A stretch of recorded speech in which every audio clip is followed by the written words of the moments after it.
Hey everybody, thanks for joining me. This is Bill Einelli, broker owner of Einelli and Associates. Welcome to the Real Estate Matters videocast. We're nationwide, all over the world, YouTube, critically acclaimed, nationally syndicated, bringing you the issues that are very important in the Phoenix real estate market. Nah, just kidding. We are on YouTube though. Sounds good. How you doing? I'm Bill Einelli, broker owner of Einelli and Associates. We're breaking down the marketplace for you. Here's what's happening. 5,600 listings on the foreclosure side are going to be hitting the market here. That's a 30% increase from February. So March saw a huge increase of foreclosures. What does that mean? That means that people are still continuing to walk from their homes. They've tapped out their equity. They're upside down. They're underwater. They've made decisions to say, you know what, I'm done. They've also tried to work with lenders many times through modifications or short sales, and some have come up empty-handed. And they're just going, take the house back. And this is going to continue. So there's a little light at the end of the tunnel. The market has picked up on the lower end, but we are going to continue to see some foreclosures hit this marketplace. I don't think in the big numbers that was predicted, because we've already absorbed a lot of them through short sales that are turning into foreclosures, and those are already listed in the MLS marketplace. But that doesn't mean that we're out of the woods. So we'll continue to monitor that situation.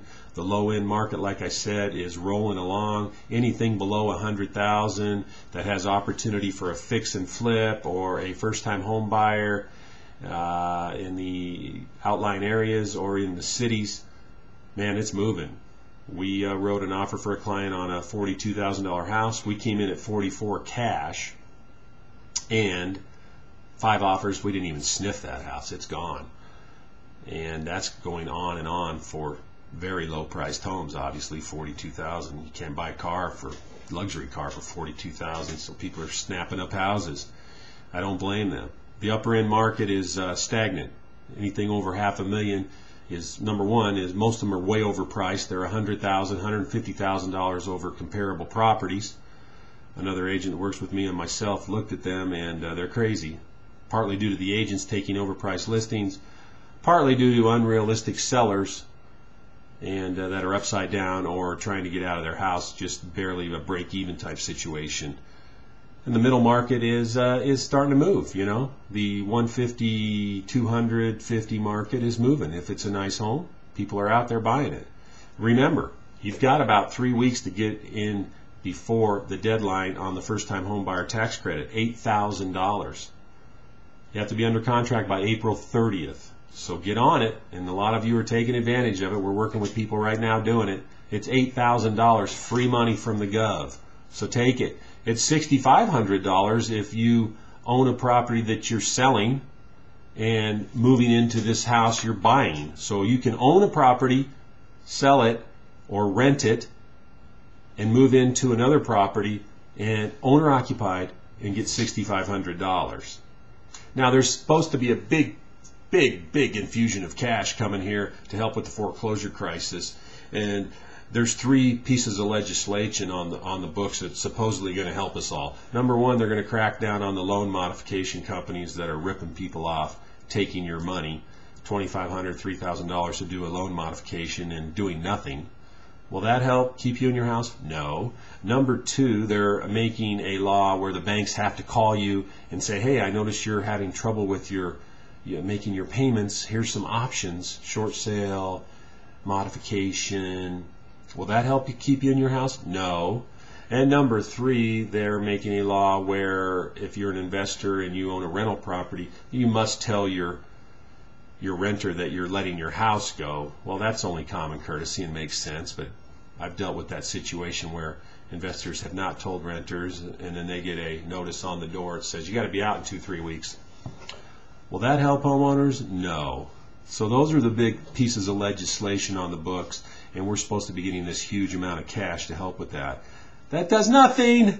Nothing.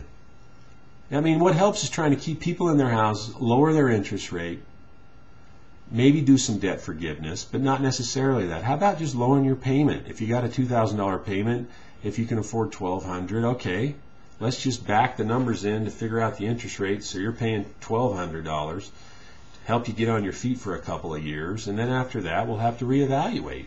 If you haven't gotten on your feet or the market hasn't changed, then that's all we can do. We can give you a 2 or 3 year program at this payment. But that's not going on, because they're making a lot more money oftentimes by letting the house go, people in banks. It's just not right, and it's broke, and we'll continue to talk about it and try to figure it out. But right now, it's tough. Hey, remember when I talked about the Registrar of Contractors in a couple of video segments ago, how a contractor ripped me off? And I went through the process, got a judgment, and went to the recovery fund, and they said, nope, you're an investor. That's a rental property. You cannot collect on the real estate recovery fund for the Registrar of Contractors. Sorry. Well, I sent the video to my legislatures. They called me up. I went down to the Capitol building last week and visited. He got the vice president of the Registrar of Contractors on the speakerphone with me, and he was mumbling, stumbling, rumbling, talking about this law that I couldn't collect on the recovery fund. Well, guess what? We're all going to have a meeting here very soon, and this bill may be repealed to where investors can collect on the recovery fund. So, as John Walsh says, you can make a difference. How about that? How about this little video here working wonders? So, get on it. Write your legislatures, write your congressmen. Be a squeaky wheel. Who knows? I'm down there. Look what happened. I could potentially change a whole law to allow people to collect from the recovery fund that have rental properties. It only makes sense, right? Why should we be excluded? Anyway, I thought that was pretty cool. And just from a little video cast, I send these out all over. We'll talk to you next week. If you have any ideas, suggestions, comments on the video cast, any issues you want to discuss, drop me a line at realestatemasters.org. Give me a phone call, 602-463-9166. Bill Inelli, Inelli & Associates. We'll talk to you. Have a great day.